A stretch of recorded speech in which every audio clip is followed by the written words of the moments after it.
My name is Evelyn Marie Hartman. I am 58 years old, 5'4" in stockings, and for most of my life, I believed the worst thing that could ever happen to a woman was to bury her husband.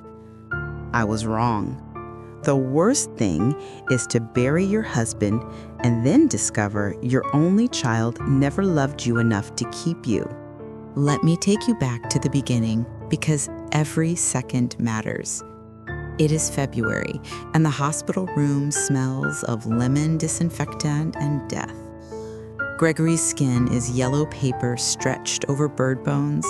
The morphine makes him float in and out. He keeps trying to hold my hand with fingers that no longer have strength. "Effie," he whispers one afternoon when the winter sun is low and orange through the blinds, "promise me you'll be all right." I lie. I say, "Of course, darling, Lauren will take care of me."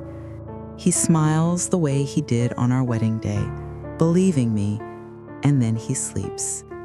He never wakes up again. 311 people come to the funeral home. I count every one because counting is the only thing keeping me upright. Lauren wears huge sunglasses, even though it's raining. Zachary stands behind her with his hand possessively on her waist, checking his Apple Watch every 30 seconds. After the burial, Lauren hugs me so hard I smell her coconut shampoo. "Mom, sell the house. You can't rattle around in 4 bedrooms alone. Come live with us. We have the spare room. It'll be fun, like when I was little." I want to say no. Something in my gut says no. But grief is a thief. It steals your instincts. So I nod. The slow poison of living with them.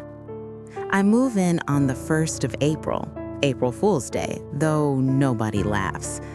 The spare room is painted grayish. There is a brand new IKEA desk. Zachary complains I will just clutter up. The first month is careful politeness. I cook Gregory's recipes and leave Post-it notes that say, "Dinner in the oven, love, Mom." The second month, the Post-its disappear. The third month, the comments begin. Let me recreate one evening so you can feel it in your bones. It's a Thursday. I have made lasagna from scratch. 3 cheeses, homemade sauce that simmered 6 hours. Zachary walks in, sniffs, and says, "Again with the Italian? We're trying to eat clean, Evelyn." Lauren laughs nervously. "Mom, it's fine. We'll just have salad." I spent $42 in 6 hours on that lasagna. I smile, say nothing, and eat my portion alone at the kitchen island after they take their rabbit food plates to the couch to watch Netflix. By month 5, the sighs are audible from other rooms. By month 6, the guest bathroom mysteriously runs out of toilet paper and no one replaces it but me.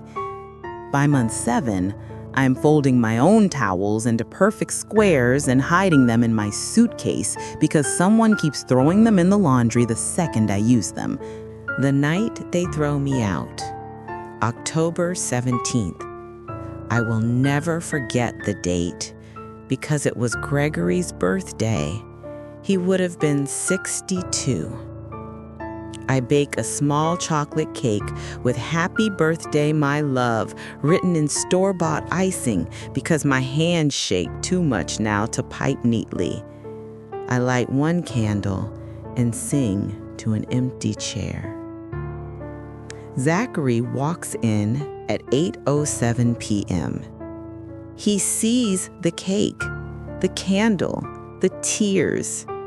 He says, "Jesus Christ, Evelyn, this is exactly why we need space. This moping, it's morbid." Lauren appears behind him, arms folded. "Mom, Zach's right. It's been 7 months. We love you, but we need our life back." I blow out the candle. The smoke curls like a ghost. "How long?" I ask. 2 weeks, Zachary says. That's generous. I go to my room, their spare room. And I pack with the precision of a soldier. 2 suitcases, one with clothes, one with photographs and Gregory's old sweaters that still smell like him if I bury my face in the folds. I leave the lasagna recipe card on the counter. I never take it back. The motel and the diary. The Starlight Motor Inn on Route 9 charges $79 a night plus tax. I pay weekly to get the discount. Room 12 has a magic fingers bed that eats quarters and a Gideon Bible with cigarette burns. For 3 nights, I do not sleep. I just sit in the dark and listen to trucks downshift on the highway. On the 4th night, I drag out the last box I brought, the one labeled Mom's Things, in my own handwriting 24 years earlier. Inside, her ivory hairbrush, a bottle of White Shoulders perfume now turned, and the small brown leather diary, closed with a brass lock long since broken. I have never read it. Tonight, I do. Page by page, my mother's secret life spills out. 1966.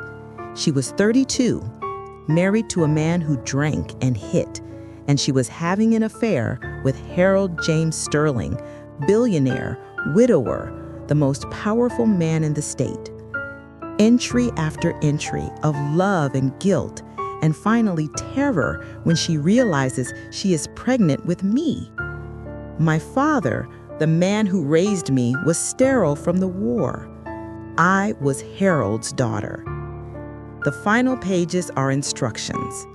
If anything happens to me, Evelyn must go to Marvin Goldstein, 412 Sycamore. Harold has provided for her. She must never know the shame of how. Meeting Marvin Goldstein. The next morning, I put on the only dress that still fits, black, of course, and take 3 buses downtown. Goldstein & Associates hasn't changed since 1999. Same frosted glass, same smell of lemon oil and old paper. Marvin Goldstein is 81 now, spine curved like a shepherd's crook, but his eyes are lasers. He remembers me from Mom's funeral. He locks the office door, pulls the blinds, and lays a thick manila folder in front of me.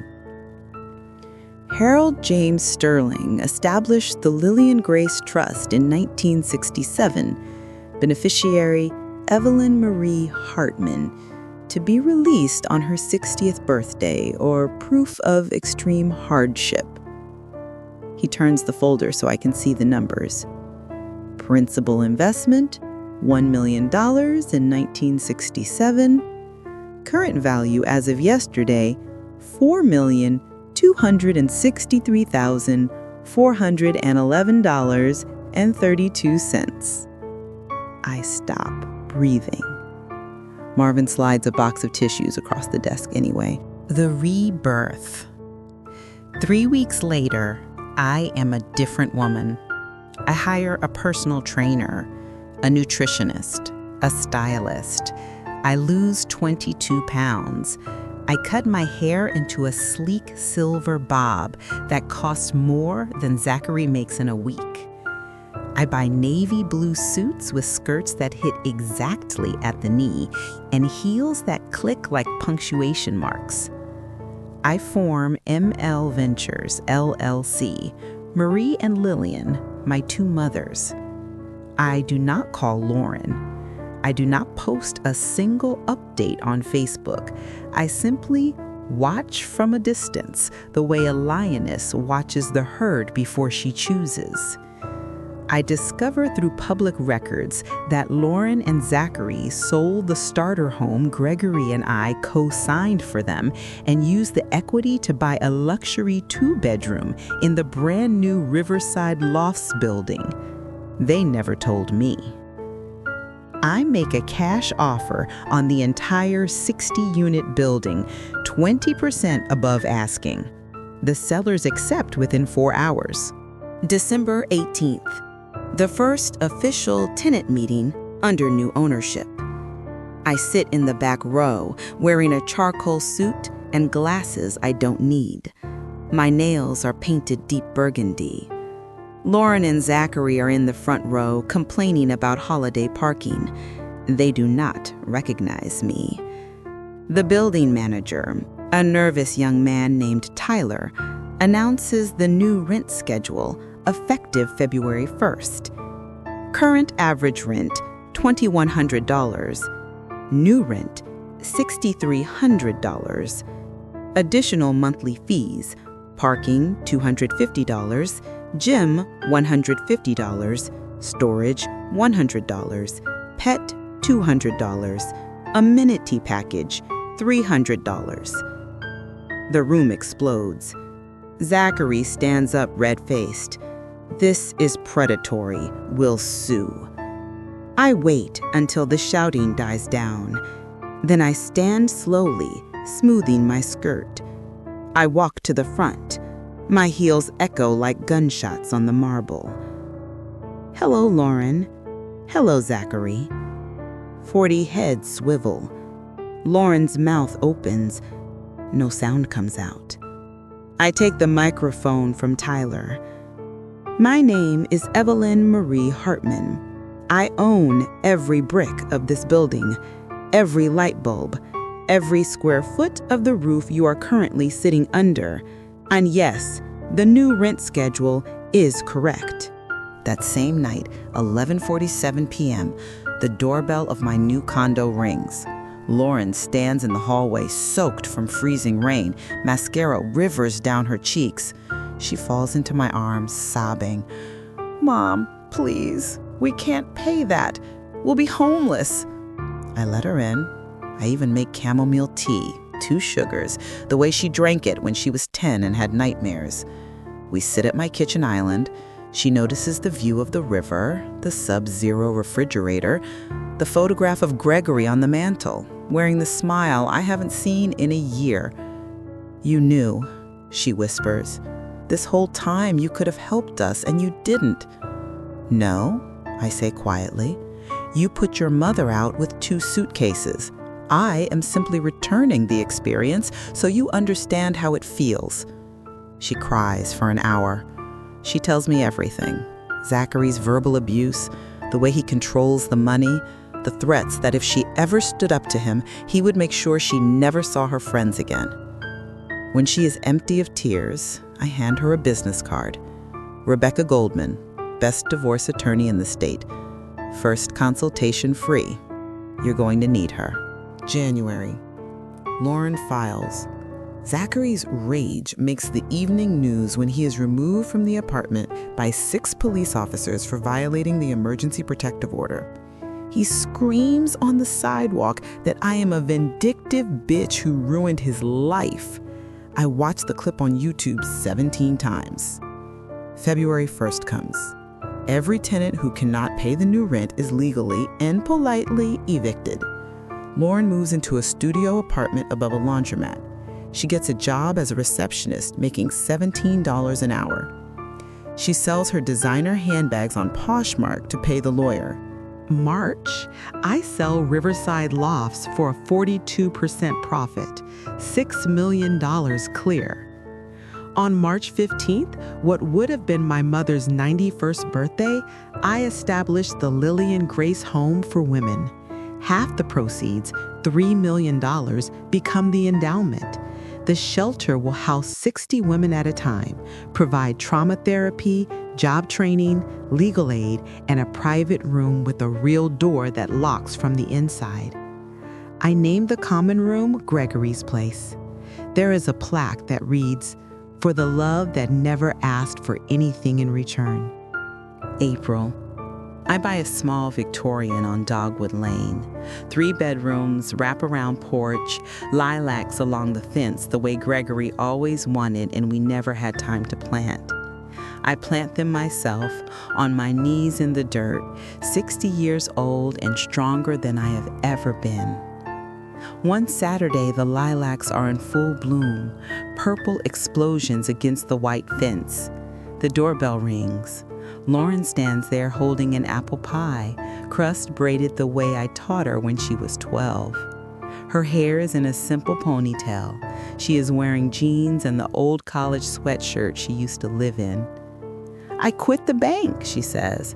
"I start Monday as intake coordinator at the Lillian home. They hired me yesterday." She shifts the pie from one hand to the other. "May I come in?" We sit on the porch swing. We eat pie straight from the tin with 2 forks. We talk until the stars come out. About Gregory, about fear, about forgiveness that has to be earned one day at a time. When she leaves, she hugs me so hard my ribs creak. "I'm proud to be your daughter," she whispers against my shoulder. "I just had to become someone you could be proud of first." I watch her walk down the path under the lilacs, and for the first time in 13 months, I cry the kind of tears that heal instead of hurt. It is now 1 year to the day since they put me out with 2 suitcases. Lauren lives in the small apartment above the shelter garage. She insisted on paying rent even though I own the building. She is enrolled in night school to become a social worker. She pays her own tuition with her shelter salary and tips from weekend catering jobs. Every Sunday, we cook Gregory's pot roast together. We set 3 places. The 3rd chair stays empty, but we still talk to him. And every spring, when the lilacs bloom, we sit on the porch and eat apple pie from the same tin, and we remember that sometimes the cruelest thing a mother can do is the kindest. To let her child fall far enough to truly learn how to stand. My name is Evelyn Marie Hartman. I was evicted. I was broken.